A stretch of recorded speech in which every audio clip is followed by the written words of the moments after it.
నమస్తే, welcome to RZTV7 Telugu news channel.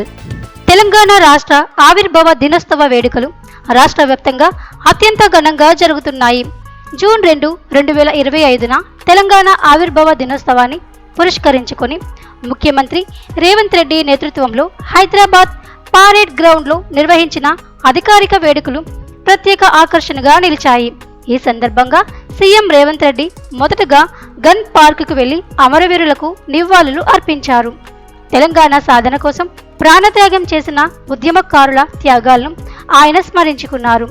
పారేడ్ ground వేదికగా జాతీయ జెండాను ఆవిష్కరించిన సీఎం జపాన్ నుంచి విచ్చేసిన అతిథుల సమక్షంలో గౌరవ వందనం స్వీకరించారు. పోలీసులు, జవాన్లు ఇచ్చిన ప్రదర్శనలు సభికులను ఆకట్టుకున్నాయి. ఉత్తమ సేవలు అందించిన పోలీసులకు సీఎం స్వయంగా మెడల్స్ అందజేశారు.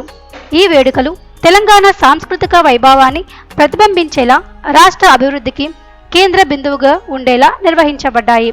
రాష్ట్రమంతా పండుగ వాతావరణాన్ని సంతరించుకుంది. అన్ని జిల్లాల్లోనూ ప్రజలు ఉత్సవంగా, ఆత్మీయంగా తెలంగాణ ఆవిర్భావ దినోత్సవాన్ని జరుపుకున్నారు. ఈ వేడుకలు తాలూకా ముఖ్యాంశాలు: అమరవీరుల స్తూపం వద్ద సీఎం నివాళులు, జాతీయ జెండా ఆవిష్కరణ, జపాన్ అతిథుల హాజరు, గౌరవ వందనం, పారేడ్ ప్రదర్శనలు, పోలీసులకు అవార్డులు ప్రదానం. రాష్ట్ర వ్యాప్తంగా ఉత్సవ వాతావరణం. తెలంగాణ ఆవిర్భావ దినోత్సవం సందర్భంగా జరిగిన ఈ ఘన కార్యక్రమం రాష్ట్ర గర్వాన్ని మరింతగా పెంచింది. ముఖ్యమంత్రి రేవంత్ రెడ్డి ప్రసంగంలో ప్రగతి, సామరస్యంతో పాటు అభివృద్ధిపై దృష్టి పెట్టిన విధానం ప్రజల మన్ననలు పొందుతుంది.